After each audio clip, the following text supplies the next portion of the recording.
All right, what is going on, everybody? How you doing? Welcome to episode 999, Talking Buffalo, your weekday daily driver for Buffalo Sports Talk and more.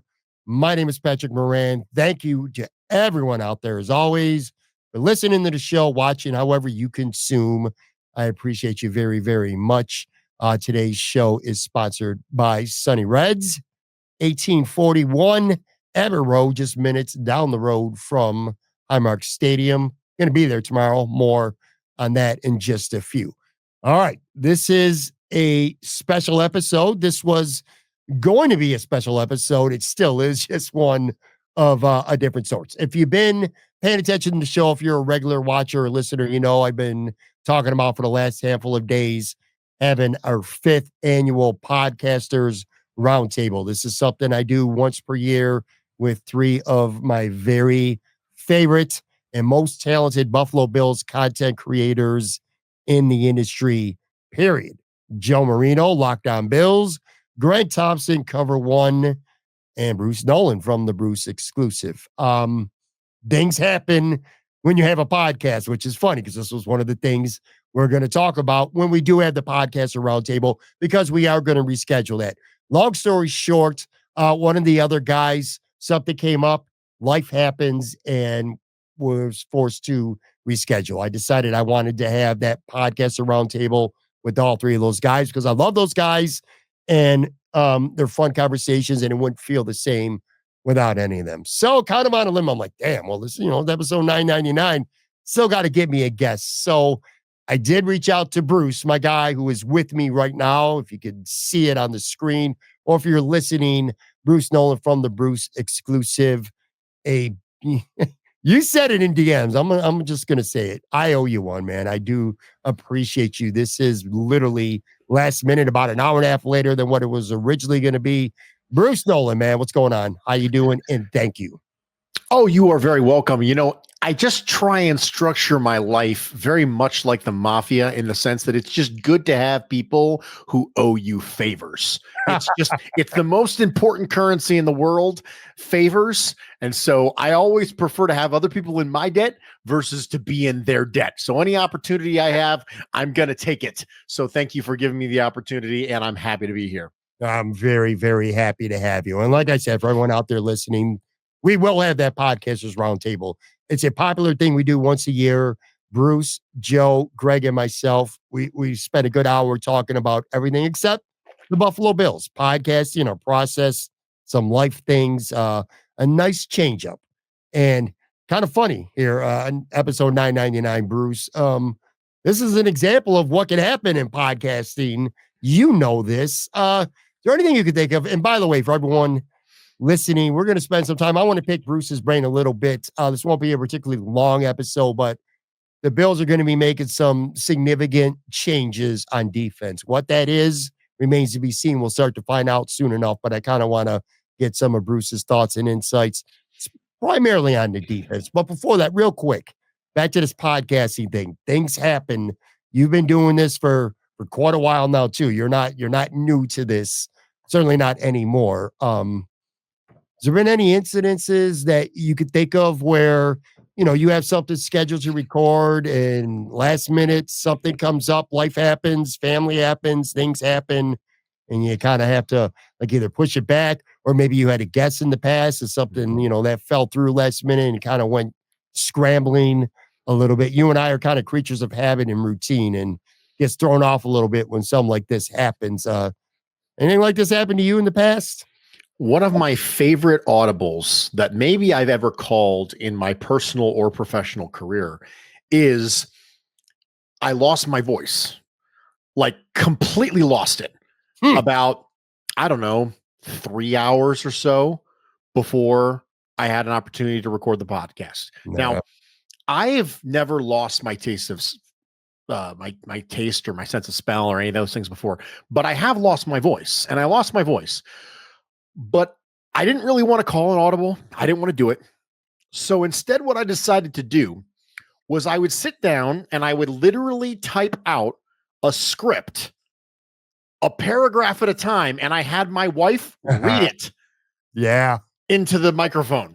So we literally did like a 22-minute episode. It was a fairly short episode, but we did like a 22-minute episode, and it was literally just my wife reading what I was typing. She was like dictating, essentially. I was typing it in reverse, basically. I was typing it out, the exact turn of phrase that I wanted her to use, and she was going to read it directly off the screen into the microphone, like one paragraph at a time. And I would say, okay, now this is how I want you to read it. I want you to read it this way, and I want you to put the emphasis on this syllable. And then she would go and do it. And that's kind of how it worked. So it was a really fun Audible. It was the Mrs. Nolan pod. It hasn't happened before. It hadn't happened before. It hasn't happened since. But it's nice to know I have that in my pocket if I need it. That is, I'll tell you, you get a lot of credit for, your podcast and just your delivery. It's a nice mix of educational and also entertaining, but I don't think sometimes you get enough credit for being as unique as you are in some of the ways that you do things. Of course, everybody knows about the musical that you've done before, but yeah, to have your wife actually literally read your podcast is definitely something that I'm not sure too many people out there. I know I certainly wouldn't have been able to think of, man. That's real cool. And again, you've been doing this now for a while. Like if you're watching this on YouTube by chance, I got the Bruce Nolan avatar up on the screen. And maybe a couple of years ago, people would be like, what the hell are you doing? What the hell even is that? I feel like now you've been doing this for so long and you've made such a name for yourself that people see that instantly. And I think they think of you, the podcaster, as much, at least in Buffalo, as they do Jim Carrey, the actor who played that role in Bruce Almighty. You know what I'm saying? It kind of feels like that when it comes to you. Do you have sometimes, I don't want to say you have difficulty. I know you don't have difficulties doing it, but like you're so known in these circles as Bruce Nolan. Does your wife ever bust on you a little bit about the Bruce Nolan thing in real life? No, it never comes up. I got to be honest. In fact, I would make an argument that the amount of time I spend talking about podcast related things to my wife, or the amount of time that my wife spends talking to me about the podcast, almost no time. Really? Like it is a purely compartmentalized existence, to the point where the only thing that it really bleeds into it is when I am speaking about the way that someone in the Dynasty League said something to me and called me Bruce. Like that's the only time it really comes up, is the fact that I am Bruce Nolan in this space. It really only comes up as it relates to things like that. When I am speaking about something, I'm quoting somebody else and they were talking to me and they said, "Hey, Bruce, I really want to blah, blah, blah," or whatever it is. I'm looking to trade up, or whatever it is, right? That's the only time it really ever comes up. Aside from that, I'm not Bruce Nolan at all once I walk out of this room. I obviously believe you. It just almost feels weird because some of your most unique episodes that you've done through the years have directly involved your wife being physically a part of the show. So yeah. I mean, she walks in the room and she's Grace Nolan, and we do what we need to do, and we record what we need to record, and then we walk out of the room, and that's it. We're done. We don't even talk about it. That's like cool. When we were done recording the musical, where she actually sang a line in the musical episode, when we were done with that, I don't think we've talked about it since. Like, I don't even think she listened to it. Like, we got done. We walked. We did it, and I went through and I edited it, and I came out. And I was like, "Hey, it sounded really good." And she's like, "Oh, that's nice." And that was it. That was the end of it. We just moved on. It was, "Hey, what's on TV? What are we gonna do?" Like, that was it. That was the end of the thing. So that was. It's like I said. It's a very compartmentalized existence. I think that the pseudonym assists in that greatly. So it's one of the reasons why I did it, and it seems like it's working as intended. That's pretty wild. And I'll tell you what, I could keep going for a long period of time just asking you these type of questions, but I actually want to save a lot of the stuff that I had for our upcoming podcasters roundtable, which we'll get together. We'll figure out a date that works for everybody, and I'll let everyone know. Like I said, though, tomorrow, episode 1000, live, Sunny Reds, Joe Biscaglia from The Athletic, Tyler Dunn from golongtd.com. Both are going to join me. That's going to be a great time. Very special episode. Milestone, obviously, 1000. I looked it up, dude, by the way. You this is your ninth time that you've done this solo with me, and that doesn't count 4 other times you've been part of the roundtable, and you've also been on another time as part of a duo as well. So let's add that up. That's like 14, 15 times. 15 out of 1,000, man. You've been on, man. You Always know, that there. means roughly once every 100 episodes, I come on as a solo guest. Yeah. Does that mean I owe you like what's that equivalent? How many favors now? 4, 5? Yeah, that's four or five favors. I'll come calling when the dynasty draft comes. I'm sure you will. I'll come calling. I got a And you championship already belt did to defend. Yes, you do. But you still pick before him. You're ahead of me in the draft by one. That's right. I do. But you know what? There's other rounds in the draft and other players to move, and we'll find something. You know what's funny? During the season, you and I probably talk dynasty trades or just other teams or players. Probably more than we actually talk about the Bills. You know what I mean? Like what's actually going on in the season. For sure. I kind of like that. That's fun. Let's turn our actual attention to the Bills here. Because like I said, I don't want to keep you very long. We're pretty well into the night, and I very much appreciate you coming on much later than what we were originally going to do. I just want to skim by the offense, Bruce, here. We're getting ready less than a week now from the start of free agency. We could see moves start to come as early as tomorrow. I mean, literally, maybe as we're actually taping this between re-signings or restructures, releases, things of those nature. Do you feel like for the most part going into free agency next week, though, like the offense looks for the most part set? Like if the Bills were going to, let's say they bring back Matt Collins and Ty Johnson and Reggie Gilliam. You are not going to let me forget Reggie Gilliam. I know that much. If you bring those 3 guys back, that leaves you pretty much with a hole to fill at receiver. That's it. The Amari Cooper spot, whatever you do, whether you try to bring Amari Cooper back. I don't know what your thoughts are on that. I'd love to hear it. Or maybe another guy on a different tier when it comes to wide receiver. But for the most part, I guess a 2-part question here. Are you good if the Bills run back the offense?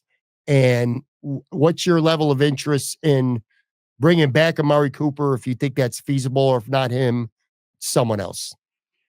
When the Buffalo Bills got done with the draft, one of the things that I talked about fairly significantly is, hey, I have a verticality question about this offense. And then they brought in Marquez Valdes-Scantling. Remember that name? We all forgot he existed for a while. Mm-hmm. They brought in Marquez Valdes-Scantling, and it just didn't work. And so when the Marquez Valdes-Scantling thing didn't work out, they went halfway through the year and they're like, let's go get me an Amari Cooper, right? So they went and got Amari Cooper. He got the injury, wasn't quite the same player afterwards, on the wrong side of 30 when it comes to wide receiver talent. And you think to yourself, okay, I'm in the exact same spot I was last year right after the draft, which is I don't want to run it back.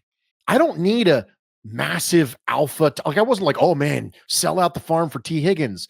But specifically when it comes to a qualitative addition, I want verticality in this offense, because right now, if it's Matt Collins, Khalil Shakir, Keon Coleman, if those are your starting 3 receivers, Curtis Samuel, I don't see it. Like, I know Curtis Samuel's fast, okay, but please don't confuse fast with vertical, because those are not the same things. And the Buffalo Bills' downfield passing attack was really not good this year until basically the end. It started to see a little bit of an uptick. But I'm not comfortable with the Bills' verticality. I think the name that consistently comes up is Hollywood Brown. When it comes to this, I don't know what kind of money he's going to want. I don't know how he plays into this. But for me, one of the main problems that came along with drafting Keon Coleman is I didn't think he gave you a vertical element that was meaningful. And after you drafted him, you think to yourself, okay, you've kind of boxed yourself into a corner now, because you got Curtis Samuel, Khalil Shakir, Keon Coleman, Matt Collins, and you're like, okay, the vertical guy is going to get what? 25% of the snaps, 10% of the snaps, 30% of the snaps. Like, it has to be a vertical guy with enough talent that he's actually going to be on the field to threaten vertically. Like, if you have a vertical guy and he's on the bench the whole time, what does it matter? Right. Like, congratulations, you have the threat of this guy who's not on the field. Like, that doesn't matter. So for me, it's about being able to find a vertical player who's not quite a bit player. And that's where people like Tutu Atwell comes up. That's somebody who I would be interested in Mhm. If you're trying to find that player who can play a decent amount of snaps, Hollywood Brown be a more expensive version of that for sure. But ultimately, it comes down to verticality for me. And it's a feature of this offense that I want to make sure gets crossed. Because if you don't bring back Amari Cooper, you're in exactly the same spot you were before when you signed Marquez Valdez-Scantling because you needed that. And all the same logic applies now. When you think about financial resources, like what you would allocate to the position, let's go on the assumption that they're going to re-sign Matt Collins, which I think is a pretty good chance that they're going to. Khalil Shakir, and we don't have to say wide receiver 1, wide receiver 2, wide receiver 3. We just say the top three wide receivers. Shakir is definitely one of them. I would think if you're picking Keon Coleman 33rd overall going into year 2, I think you want him to be one of those top 3. And then maybe Matt Collins and Samuel. Right now, it's things stand anyway. They're your 3, and depending on what kind of, offense you got going out there, what specific play. How much financial commitment do you think Brandon Beane can make in a wide receiver, given the fact that Coleman and Shakir better be on the field a hell of a lot? And to some extent, Matt Collins, or does Matt Collins kind of go back into the role that maybe we thought he was going to be before the start of last season? Wide receiver 4, special teams guy, maybe gets a little bit of burn here and there. And that'll be a huge part of this offense for the most part all season long. Yeah, I think you probably have like a $7 to $11 million a year player, and that's about it that you can do. Yeah. Truthfully, I think that's it. I don't think you're probably going to see a lot of additional resources devoted. I think that's why you have to target people like the Hollywood Browns, the Tutu Atwells, Darius Slayton potentially is somebody that you would think, okay, that's someone with the downfield ability, has had some injury issues in the past. Market's going to be a little bit suppressed, and so okay, let's look at that tier of wide receivers. It's not like you're going to go head hunting for T. Higgins on the franchise tag and try and trade 2 first for him, or Chris Godwin, who I don't think is going to make it to market, because players like that don't make it to market. Like, that's just the way it works. So I think that there's a chance that Hollywood Brown ends up being the number 1 receiver on the market, which means he's probably just by nature of that position going to get priced out. I think if you target a wide receiver like Slayton early, I think you have an opportunity to get a hold of him. But if you wait and Marquise Brown signs a $15 million a year deal on day 1 of free agency, then all of a sudden people turn their attention. That's why a lot of teams, what they'll do is they'll actually shoot really aggressively at a second tier player on purpose, because they don't want the market above that player to dry up, and then all of a sudden that price gets inflated. So if I'm coming aggressive with a second tier player, I can actually get him at a better deal than if I got that exact same player a week later after those top players start signing. I think you have to identify your targets early. You got to go get them, especially in a dry market. So I think that's probably the only amount of resources that you have available. Like, I don't think you can go out and sign Devontae Adams for $20 million for a year. I don't think that's Right. going to happen. All right, one last offensive question. We'll take a quick break, come back, and I want to get to the defense with the second half of the show here. What is your level of interest in re-signing Ty Johnson? Because I've heard a lot of varying takes or opinions, I should say, primarily from fans. I think everybody likes Ty Johnson. I don't think it's a question of if people like him or not. But there's a school of thought that if you want to give James Cook, or if he's going to demand this kind of money and eventually ultimately get it, he needs to play more than 45% of the snaps. And then there's also a school of thought that Ray Davis showed a lot of flash promise as a rookie. You might want to get him more involved in the offense in his second year and bringing back Ty Johnson. Maybe that stands in the way a little bit of both of those things happening. But conversely, I really love and I really trust Ty Johnson personally. So I'd love for the Bills to re-sign him. Where do you fall when it comes to that? I like Ty Johnson, and I don't think, based on his career and based on the way that the running back market works, I don't think there's going to be a significant demand for big money where the Buffalo Bills would somehow get, outbid. I think Ty Johnson, in addition, is getting an opportunity to get more reps here than he has historically in his career. I think they trust him in pass protection, which is a big deal considering you don't trust James Cook in pass protection. Now, I'm like you. I like Ray Davis. I think that Ray Davis had an opportunity to start one game last year against the Dolphins, and I think he performed really well. I think he showed a lot of skills, and I think that, quite frankly, some of the box runs and the looks that the Buffalo Bills gave him weren't really conducive to his success. He was kind of the designated run into heavy boxes guy. Ironically enough, the fourth highest percentage of any running back in the NFL when it comes to running into 8+ man boxes was Ray Davis, right? Yeah. James Cook wasn't even in the top 10. So James Cook gets to run into light boxes and Ray Davis has to run into hard boxes. So in case you're wondering why, oh man, Ray Davis only averaged 3.9 yards a carry and Cook averaged so much more. Well, yeah, because the types of runs that they were running him into changed that. Like, that's the way it works. And so the game when he started, he ran for almost 5 yards a carry. Yeah. So because he was running into all sorts of boxes instead of just running into heavy boxes. The Bills have very specific roles for their running backs. And so in the game where James Cook wasn't available, Ray Davis was filling multiple roles.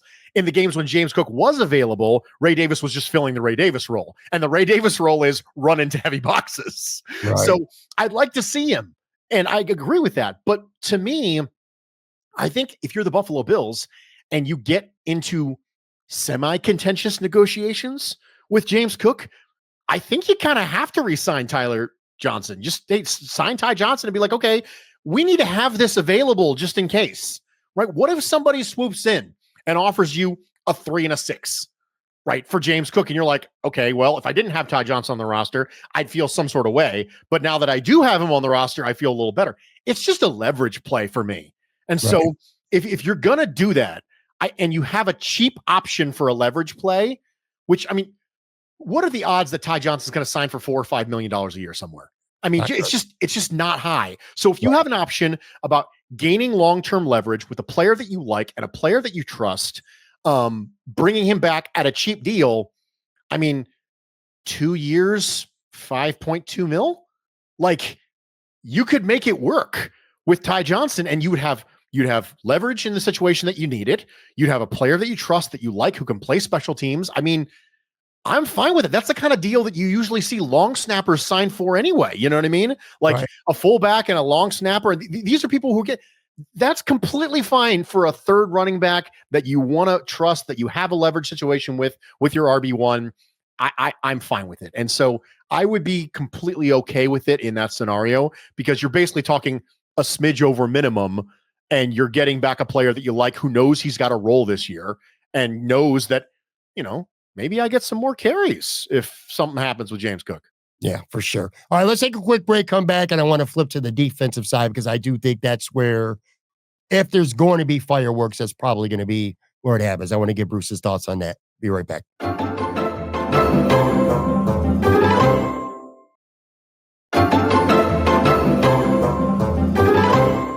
All right, I am back here with Bruce Nolan, of course, host of the Bruce Exclusive, one of all of our favorite shows, weekly, still Thursdays, right? I usually listen to it on Saturday mornings. I got to tell you that right now. I know you drop it later in the week, or is it Friday? You record on Thursday and drop on Friday.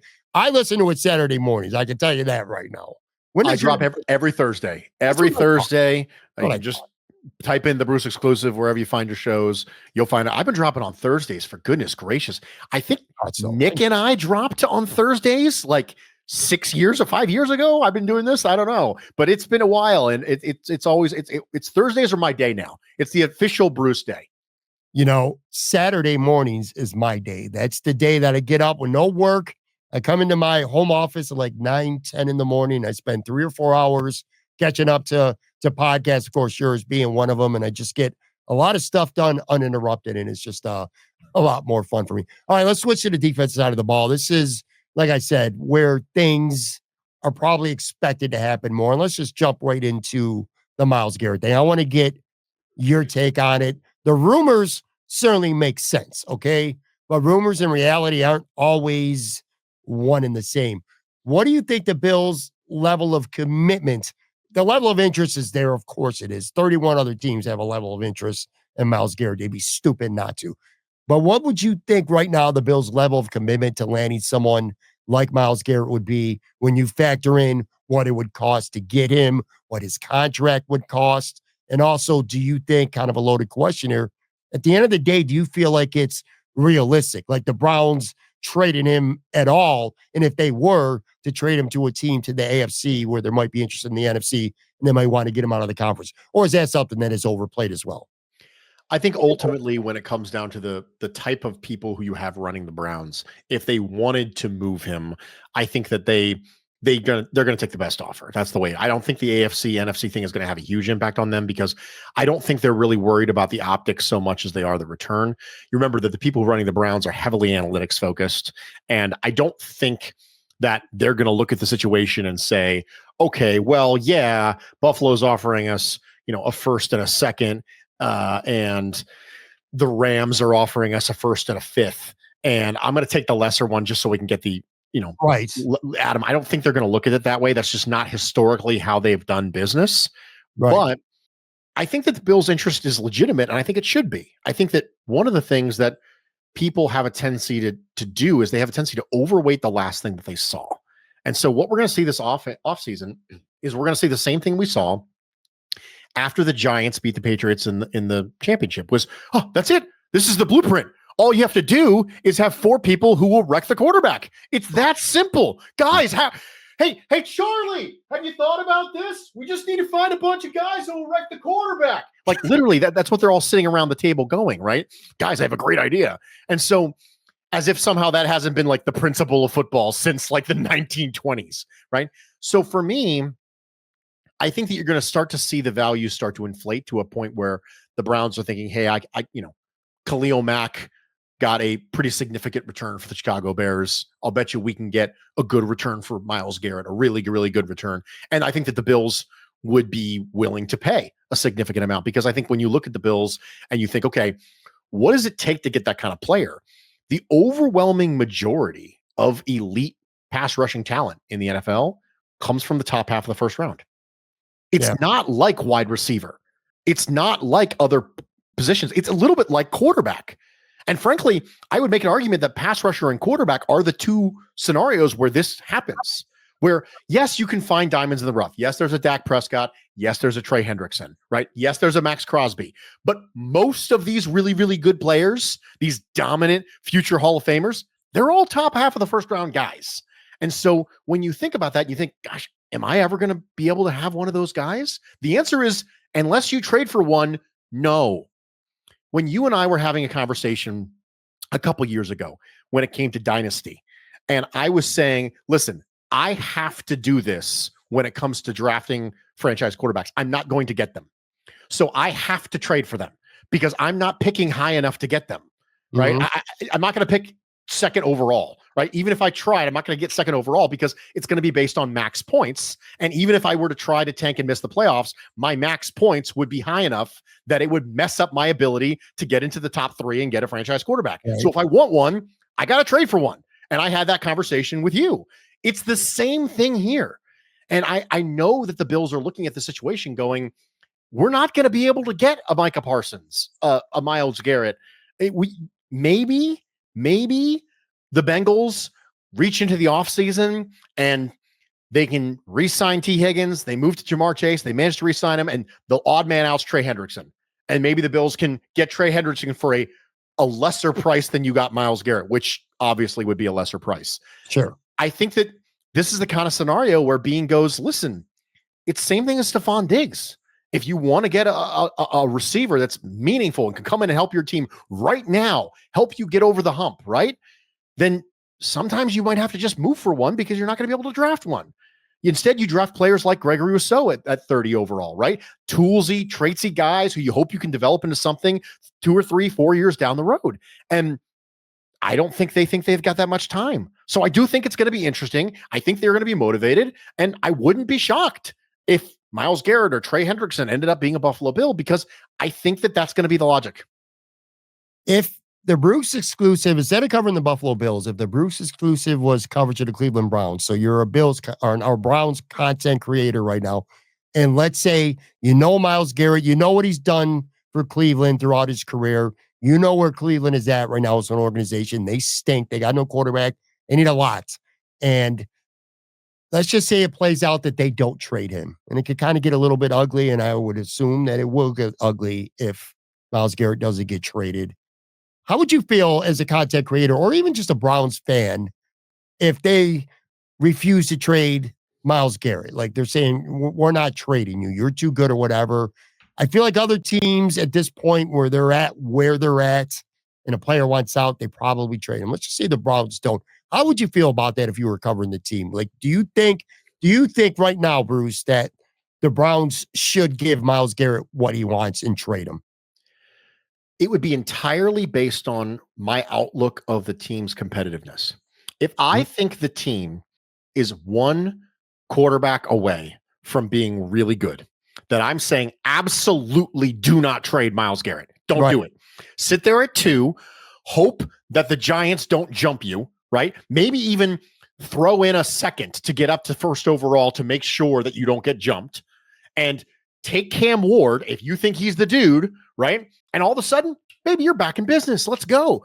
I'm thinking to myself, goodness gracious, look what Flacco did in this offense. Are you trying to tell me we can't get Joe Flacco level of play? Right. I mean, he lit up the world and got us to a playoff game. Like, are you trying to tell me we can't get Joe Flacco level of play here in Cleveland?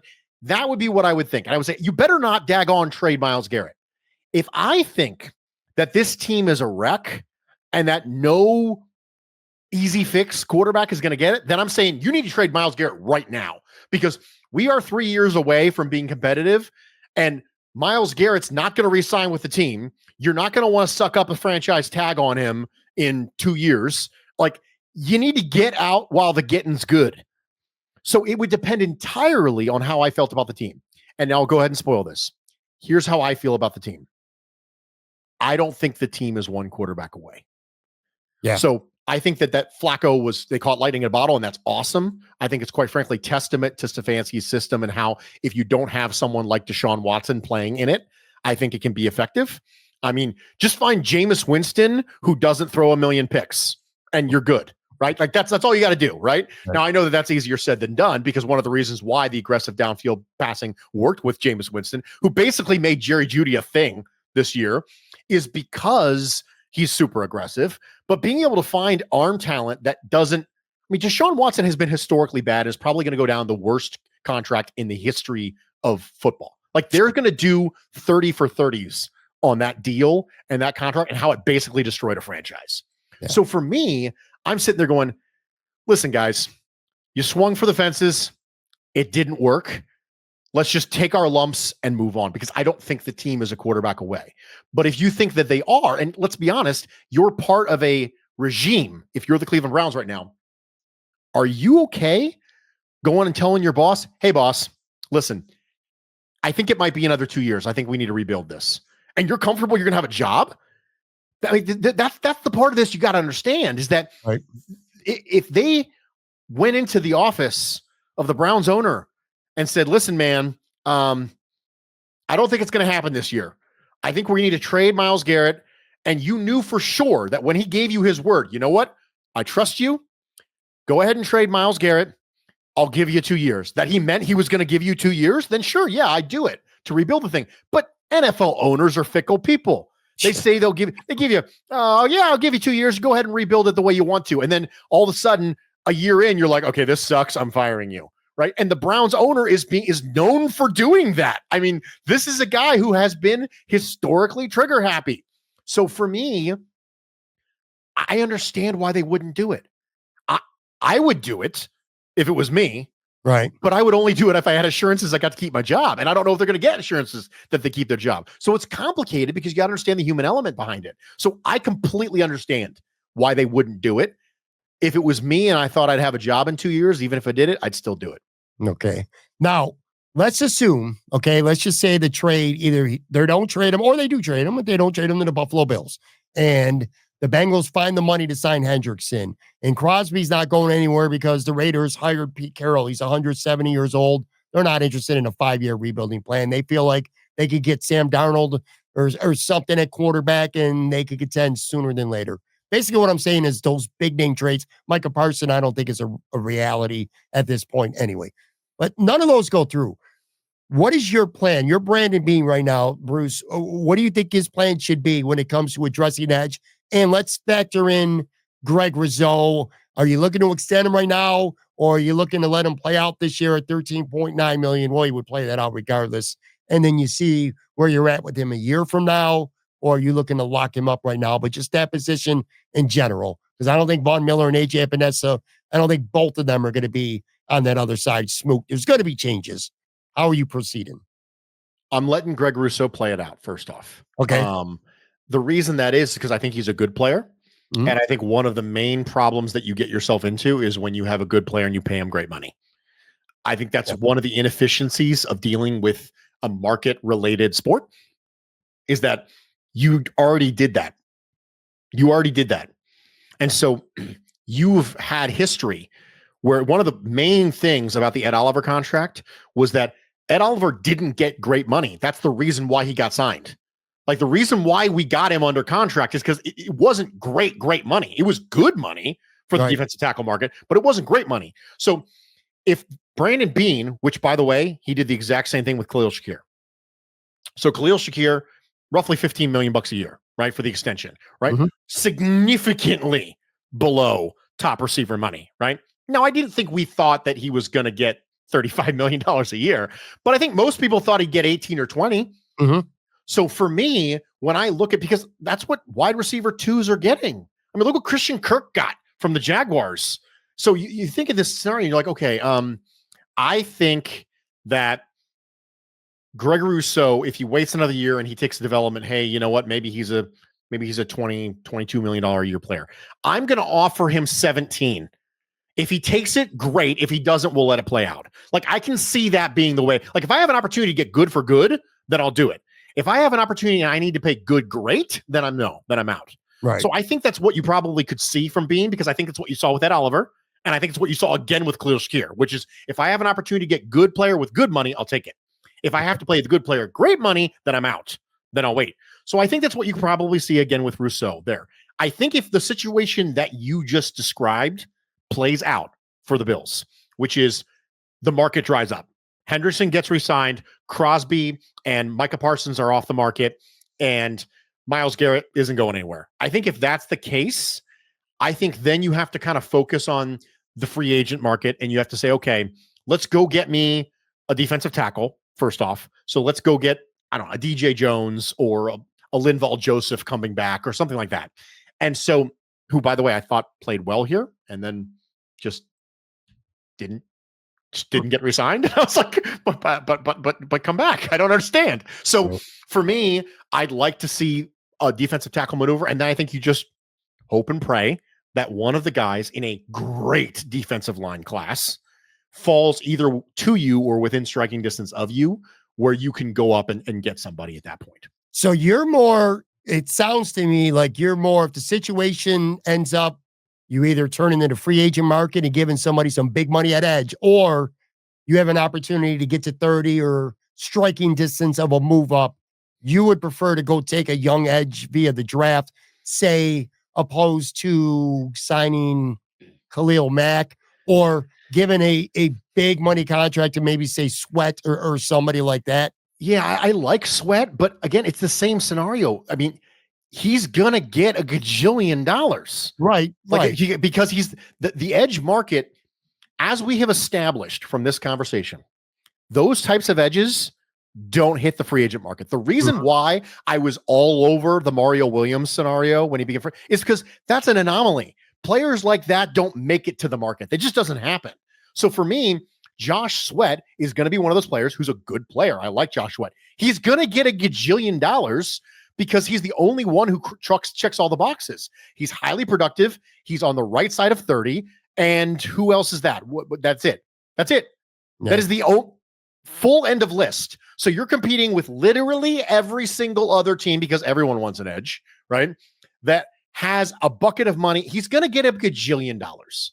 So for me, by the way, that's a very scientific word. My spot rack estimate is a gajillion dollars. A gajillion, year, right? And so, yeah, like I don't think Josh Sweat's going to come in and sign a $15 million a year contract. Like I just don't think it's going to happen. So I mean, look at the rest of the defensive line. DeMarcus Lawrence is 33. Chase Young, you want to try to take a flyer? Sure. But somebody's still going to pay on potential for Chase Young, right? Someone's still going to pay him way more than he probably should make based on his career trajectory. I mean, Charles Omenihu, DeMarcus Walker's on the wrong side of 30, Marcus Davenport, Dietrich Wise, like John Kaminsky, Cleveland Farrell, number 4 former overall pick, where we all went, wait, what? Cleveland Farrell, what? Like Emmanuel Ogbah, who we all talked about a couple of years ago. What about Hassan Reddick, Bruce? Is that somebody who intrigues you? I mean, he did nothing with the Jets, obviously. He probably was checked out completely when he finally even came back on the field, the contract dispute. He was good, though, when the Jets traded for him from Philly 2 years ago. Is that a name that could intrigue you, or you think that's one of those guys that's going to get that kind of money that you're just not willing to pay? I don't think he's going to get a huge deal, and I'd be interested, but I don't know. The track record of someone being like in that situation where you just sit out from football for a long time and you come back and then play at a high level is just not high. Right. I'll tell you, Dante Fowler, I actually thought played pretty well. Again, 30 years old though. But I mean, so is Trey Hendrickson. So, I mean, Dante Fowler for the Commanders, I think played a really good year last year. I think you're probably looking at a, $4 to $7 million a year player for a role player rotational guy. I like that, but it's not like there's significant, names out there, and there never are. So because there never are, everybody always overpays for the very few people who we think are known quantities or you think have more in the tank. And then inevitably we're talking about them as free agent busts in 2 years. Like this is the way it goes. Yeah. Are you, so I was intrigued by when you said, turning to the free agent market and you started mentioning defensive tackles first. Are you at a point you're Brandon Beane? Is it time to move on from DaQuan Jones? And by that, I mean, there's no sense to cut him right now. You're not saving a penny if you cut him right now. Maybe you see how things play out in the summer. But are you at a point where if you're Brandon Beane that you don't know that you can get through another season with DaQuan Jones as your starter? His play fell off. He's not the same player that he was the first month of 2023. And I don't know that it's close. Now, I'm not no D-line expert, but that's what I see with my eyes. I feel like that needs to be a spot they upgrade. Yeah, I agree with you. I think there's no point, like I said, in cutting him right now. I do think that I'm not in the habit of cutting people who are cost controlled, who are on the defensive or offensive line.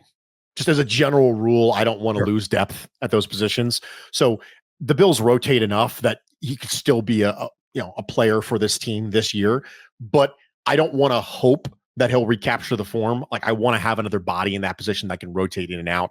And if I get a better play, then he can be my starter. I was gonna say, like, maybe ideally DaQuan Jones is Austin Johnson this year, right? Right. If you get a better defensive tackle in front, he's the second guy in that rotation. If we get out here, just quickly, the back end. All right, so we got to get a good sense of what you're thinking and what you're doing. You would definitely be interested in trading for Myles Garret, depending on price. If it doesn't, there's certain guys that you're just, like you said, you're willing to pay good, not good, great. Cornerback 2 to me is one of those positions I feel like that is kind of flown under the radar because in part of all the talk about Myles Garret and what happens with Von Miller and the Bills pass rush just not being good enough in the playoffs and needing to improve there. But corner is another position. Obviously, Christian Bedford is locked in, but Rasul Douglas is about to be a free agent.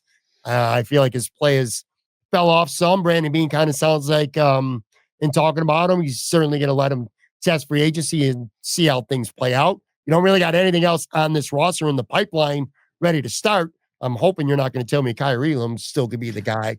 What are you looking at when it comes to cornerback 2? Like, how do you think the Bills may approach this position? For me, cornerback is my number one need this offseason. I talked about it. And it's not because I think you need the injection of the most talent. It's because I'm terrified of the possibility of saying, yeah, Kyrie Elam's going to fight it out with Jamarcus Ingram. Right. So I think that the ability to raise the floor is more important at cornerback than any other position on the roster, because I think right now the floor is the absolute lowest at that position. And so there's two ways to look at this. There's ways to look about trying to raise the ceiling, and there's ways to try about look about raising the floor. I am of the opinion, I mentioned this on the pod a couple of weeks ago, that the defensive secondary is a weak link system. It is far more important to have a higher floor than it is to have a high ceiling. And as I would love to have great players at every position, but the most important thing is for me to not have bad players at any of them. That's the most important thing. Right. So for me, right now, Kyrie Elam is not an effective player. We've seen this. We've seen it over and over again. It's just the way it is. So because of that, that CB2 position is absolutely terrifying for me. Like, I wake up in cold sweats, metaphorically speaking. I don't really wake up in cold sweats. But for me, I think when you look at the market, the cornerback free agent market's not bad this time, which makes me wonder if maybe something can happen. I mean, you look at Carlton Davis, a Charvarius Ward, GJ Reed, Byron Murphy. I mean, you have a couple players out there like, okay, like these are players. Everyone's favorite 7th round pick from Pitt, Dane Jackson, is out there. And yes, I know everyone would roll their eyes. I would 100% take Dane Jackson over Kyrie Elam at this point in time. Like, 100%. And I 100% we would take that at this point. Sure. I think that there are really good players out there. And I think that one of the things that makes me interested is that you have a couple people who are talented, who are high picks, who for injury reasons or otherwise are available. Christian Fulton, Eric Stokes are two players that I'm interested in because they're talented. The Bills were in the neighborhood of those kind of picks when they got drafted. So, they probably did significant scouting on them. And if there is one thing that I trust a Sean McDermott team to do, it's have internal messaging on the TVs. If there's two things that I trust a Sean McDermott team to do, it is have internal messaging on the TVs and also deal with getting good play out of reasonable players on the back seven. So don't even find me I don't even need a star. I love a star, but we already have a star. Christian Benford's a stud. But just get me someone better. Just raise the floor a little bit. Give me something there. And so I think that the cornerback market is such that the Buffalo Bills don't have to do that if they don't want to. I would love to see Asante Samuel Jr. here. I mean, there are players out there that I can see, okay, yeah, I'm interested in these kind of players coming to the Buffalo Bills. And so for me, I think that there's a argument to be made that if you're going to go free agency and you're going to go draft, the free agency route is corner and safety, and the draft route is defensive line. Okay. That is interesting as well, because I was going to ask you, it's hard to ask you a question about the draft when free agency hasn't started. Yeah. If the Bills go out and they sign Reed, they got Ben, they're going to extend Benford. Corner's not going to be a priority for the next handful of years. So you would be shocked to see a corner go on night 1 or night 2, maybe even of the draft. But if they were to sign, say, a Dane Jackson right now, just to raise that floor higher than Kyrie Elam, then you feel like pick 30 or certainly in the second round feels cornerback-ish, right? Yeah, I do. I think that this is not a great corner class, which would make you probably not take somebody in round 3 or 4 or 5. Maybe this is probably a pick them in the first 2 nights or don't pick them until day 3 late. Like it's just not a great corner class this year. Every year I go on Rock Power Report to talk about the defensive secondary, and I have a feeling it's going to be a short conversation because so far the class is not great. And so for me, I'm not overly impressed. I think if you don't take somebody high, I don't think you take somebody until late and you take some flyers on some people who have some traits that you like and you hope that they fit in the system. Okay. Last question here that I got for you today. We're not going to discuss linebackers. I really don't think they're going to do much of anything at linebacker. How do you feel about the safety tandem right now? Cole Bishop going into year 2, Taylor Rapp, a guy who's done a lot of good things, but a guy who has struggled to consistently stay on the field. So if you go and you run it back next year with Bishop and Rapp, I feel like you have injury concerns, maybe more there than other positions, not to mention, I don't know how you feel about this, but potential, how good is Cole Bishop as a starter going into year 2? And how would you address safety? Is that something that you're not too concerned about? Would you feel comfortable bringing back Tamara Hamlin? Not necessarily as a starter. I certainly wouldn't think or hope that that would be the case, but somebody like him, maybe as a depth guy or someone similar to him in skill set. What are you seeing right now with the safety position? I'll tell you what, I was a little surprised by the Cole Bishop draft pick. Just from a fit standpoint, I thought it was weird because I think Cole Bishop does his best work when he's closer to the line of scrimmage. That's the way it was in college. And I think that's the exact same thing about Taylor Rapp. Yeah. And so the Bills are still missing the skill set that they had all those years in Micah Hyde, where they have a deep ball center of the field kind of defender, someone ball tracking, someone who you feel comfortable in single high. I think if the Buffalo Bills are going to run a little bit more man this year, I think it's going to be pretty imperative that they have someone they trust in at least half field to be able to run two man. And I think that right now, I don't think you've seen that from Cole Bishop. And so if Bishop and Rapp are your starters, it feels like an odd pairing because it feels a little redundant. Now, ideally, you'd like both your safeties to do both, right? You want both your safeties to be able to play deep in the center field or deep half and also play in the box. But I mean, good luck, right? Those players are rare. Yeah. I think that there are players on the free agent market at safety that I would be interested in. I think the one that sticks out to me right now as a potential Buffalo Bills fit is Andre Sisco from Jacksonville. I think that the ball production in college was something that the Bills were probably interested in. I think the fact that he came from a reputable defense, I think that was something that mattered. I have no doubt they probably scouted him when he was coming out. And so I think that's somebody who I'd be interested in. I think that it's not a great class. Everyone's going to talk about Javon Holland, but Javon Holland's going to get a bigger bag based on how good he was 2 years ago, I think. And Cisco's probably not. And if there was one of those players, do you remember the Jordan Poyer contract when he first signed with the Bills? It was the strangest deal. It was like 4 years, 19 million. Like it was just a strange, like normally you don't see things with that low AAV come in and be 4 years. Like normally that AAV is reserved for 1 or 2 year deals. Yeah. And so it was a very strange deal. And then Taylor Rapp signed very similar deal last year. You're like, this is like borderline starter money where all of a sudden you could start, but you could not. Like that's the type of maneuver that Bean makes that I really like. And the reason that is because if the guy turns out a productive starter, you have an undervalued player for the next 2.5, 3 years. And that's great for the Buffalo Bills. It's lousy for the player and his agent, but from a management standpoint, I like it. I could see something like that happening if they didn't want the redundancy. But for me, I'm still looking at that safety position as something where if the Bills went out and they traded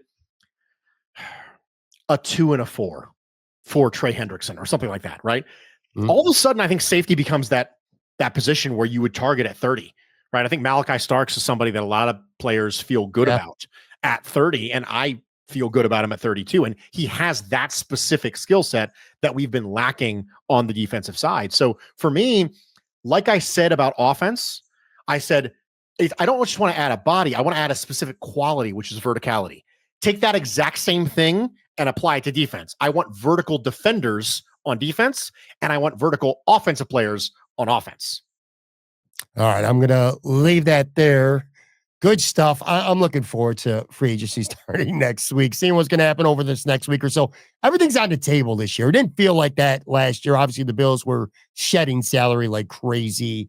And this year, it feels like everything's on the table. Myles Garret is on the table. Henderson is on the table. Them not doing much and just taking care of their own and making a couple more, role player type signings is on the table too as well. It's going to make for a fun and interesting offseason coming up here now for the Buffalo Bills. Want to thank you too one more time, Bruce. Like I said, it needs to be said. I kind of got stuck with the way things played out today, and a couple of fallback options came through, so I hit you up.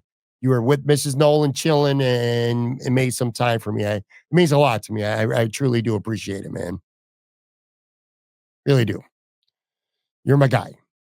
Did I lose your audio? I think I did.